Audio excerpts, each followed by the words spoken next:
at the brand level, we have the Promotions tab. Mm-hmm. This will give you insight into like if Mr. Penn is my competitor, I Mm-hmm. want to see like let's see what they did for Prime Day.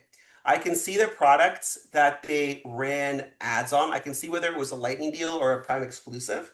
Mm-hmm. And I can see what time frames they what ASINs they ran discounts on, what was the average discount, what was the time frame, why is this important? Well, let's say that they only discounted by 15%, but I, in preparation for Prime Day, discounted by 50%. If like the majority of my competitors only discounted by 15% and I went all the way to 50, well, I did not need to give up that much margin.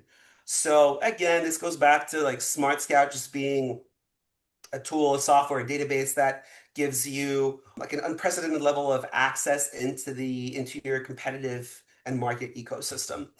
I think I will end with that. I don't know if I guess there's one more I'll show you here.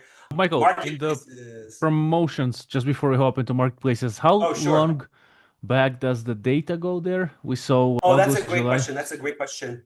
So it depends on the level of your plan. I think Hmm.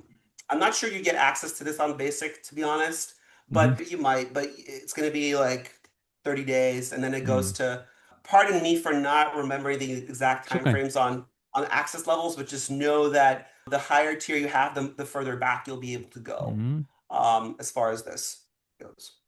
Yeah, we're gonna leave in the description the pricing page as well. It's kind of mentioned there.